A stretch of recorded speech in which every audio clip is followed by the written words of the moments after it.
Clamo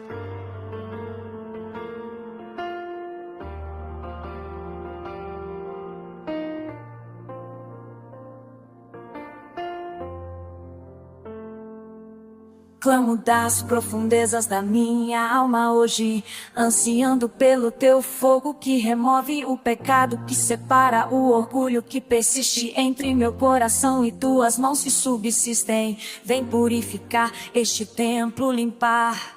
Deixa teu fogo consumidor operar. Estou desesperado por tua presença, imploro teu poder santificador, é o que exploro. Espírito Santo, ouve meu clamor, derruba cada muro ao redor. Neste lugar, nesta hora, derrama aqui, teu Espírito como um vento veloz. Derrama aqui, que o avivamento comece por nós. Estou clamando, estou gritando, envia teu poder dos céus. Derrama aqui, enche-nos o amor de Deus. Tu falas de transformação nestes dias, um mover poderoso que nos incendeia. Vejo teu povo faminto por teu toque, ansiando por tua glória que nos envolve. A seara está pronta, poucos os ceifeiros, mas tu preparas vasos verdadeiros. Unge-nos com teu Espírito, faz-nos brilhar, torna-nos condutores do teu poder sem par.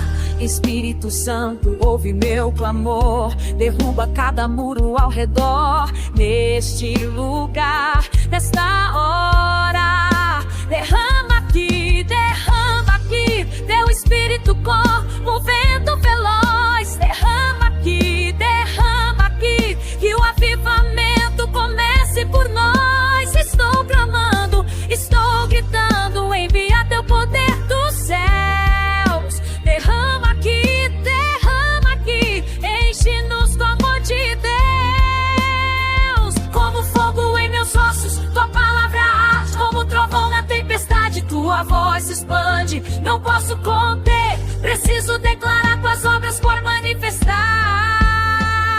Transforma esta geração pela tua graça, que a santidade em todo lugar se faça. Estamos sedentos, famintos, nós queremos teu poder do Espírito, prontos recebendo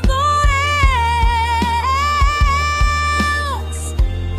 Espírito Santo do